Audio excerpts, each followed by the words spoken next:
नमस्कार। Prabhasakshi news network और आप सभी का स्वागत है। रेड कॉरिडोर पर चलने वाले कदम अब रेड कारपेट पर अपने जलवे बिखेर रहे हैं। कभी नक्सलियों की साथी रहने के दौरान हाथों में बंदूक थामकर बस्तर के घने जंगलों में भटकने वाली महिलाएं अब उसी आत्मविश्वास के साथ रैंप पर चल रही हैं, जहां उनके स्वागत में गोलियों की आवाज नहीं, तालियों की गड़गड़ाहट सुनाई दे रही है।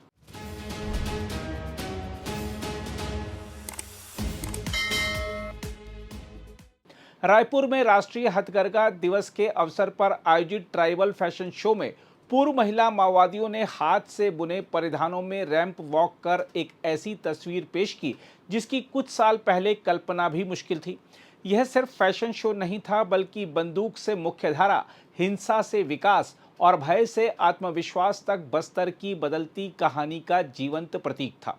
कभी बस्तर के जंगलों में हथियार उठाकर चलने वाली इन महिलाओं ने आत्मसमर्पण के बाद हिंसा का रास्ता छोड़ा और समाज में लौटने का फैसला किया। आज इनमें से कई महिलाएं सामाजिक संगठनों के साथ काम कर रही हैं, नई आजीविका तलाश रही हैं और उन अवसरों को हासिल कर रही हैं जो कभी उनके लिए दूर की बात थी। रैंप पर उनका आत्मविश्वास इस बात का संकेत है कि पुनर्वास केवल हथियार छीन लेने का नाम नहीं, बल्कि सम्मानजनक जीवन का रास्ता खोलने की प्रक्रिया है। इस आयोजन का वीडियो सोशल मीडिया पर वायरल हुआ तो लोगों ने भी इसे बस्तर के बदलते चेहरे की असाधारण तस्वीर बताया। कई यूजर्स ने कहा कि कुछ वर्ष पहले तक एक ऐसी तस्वीर की कल्पना करना भी कठिन था। किसी ने इसे सशक्तिकरण का वास्तविक रूप बताया, तो किसी ने सवाल उठाया कि ऐसी कहानियों को व्यापक प्रचार क्यों नहीं मिलता। दरअसल रैंप पर चलती ये महिलाएं उस बदलाव की प्रतिनिधि हैं जो दशकों तक वामपंथी उग्रवाद से प्रभावित इलाकों में धीरे धीरे जमीन पर आकार ले रहा है। बस्तर में बदलाव की सबसे बड़ी तस्वीर खेल के मैदानों से भी सामने आई है। बस्तर ओलंपिक 2025 में लगभग 4 लाख खिलाड़ियों का पंजीयन हुआ। इससे भी महत्वपूर्ण यह रहा कि 700 से अधिक आत्मसमर्पित नक्सली और हिंसा से प्रभावित ग्रामीण नियो बात यानी नया रास्ता टीम के तहत खेलों में शामिल हुए। महिलाओं और बेटियों की भागीदारी भी लगभग 3 गुना बढ़ी, यानी जिन इलाकों में कभी बंदूकों की गूंज सुनाई देती थी, वहां अब खेलों की तालियां सुनाई दे रही हैं। शिक्षा के मोर्चे पर भी बदलाव साफ दिखाई देता है। माओवादियों द्वारा ध्वस्त या बंद कराए गए कई स्कूल फिर खुले हैं और जंगलों के बीच बच्चों की पढ़ाई दोबारा शुरू हुई है। आदिवासी युवाओं को बेहतर अवसर देने के लिए 259 एकलव्य मॉडल आवासीय स्कूल, 46 आईटीआई और 49 कौशल विकास केंद्र स्थापित किए जा चुके हैं। राज्य सरकार अब विकास को बस्तर के आखिरी छोर तक पहुंचाने पर जोर दे रही है। नियत नीलानार योजना के तहत सुरक्षा बलों के कैंपों को सेवा डेरा के रूप में इस्तेमाल कर ग्रामीणों तक राशन, बिजली, पानी और स्वास्थ्य सेवाएं पहुंचाई जा रही हैं। हर गांव रोशन जैसी पहलों के जरिए इंद्रावती टाइगर रिजर्व जैसे दुर्गम इलाकों के 70 से अधिक गांवों तक पहली बार बिजली और सोलर लाइटिंग पहुंची है। डिस्ट्रिक्ट मिनरल फंड की राशि से आदिवासी गांवों में पक्के मकान और बुनियादी ढांचा विकसित किया जा रहा है। साथ ही कनेक्टिविटी भी इस बदलाव की रीढ़ बन रही है।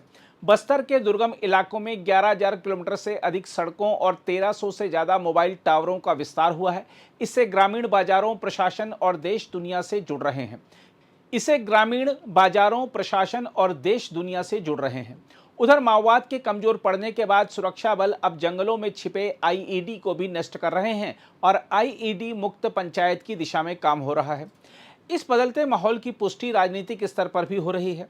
मुख्यमंत्री विष्णुदेव साय ने हाल ही में केंद्रीय ग्रामीण विकास और कृषि मंत्री शिवराज सिंह चौहान से मुलाकात कर बस्तर में सड़क संपर्क बढ़ाने के लिए केंद्रीय योजनाओं के मानकों में विशेष छूट की मांग की है। उनका कहना है कि 4-5 दशकों के बाद बस्तर माओवाद के प्रभाव से बाहर निकला है, लेकिन दूर दराज बिखरी आबादी के कारण सामान्य जनसंख्या आधारित नियमों के तहत सड़क निर्माण में दिक्कत आती है। अब चुनौती है कि शांति को स्थायी विकास में बदला जाए। साथ ही सबसे प्रतीकात्मक बदलाव तिरंगे को लेकर है। बस्तर संभाग के 92 से अधिक ऐसे सुदूर गांवों में स्वतंत्रता के बाद पहली बार राष्ट्रीय ध्वज शान से फहराया गया है। साथ ही पुनर्वास नीति 2025 के तहत आत्मसमर्पण करने वाले माओवादियों को घर, जमीन, मासिक सहायता और रोजगार के अवसर देकर मुख्य धारा में सम्मानजनक जीवन की राह दी जा रही है।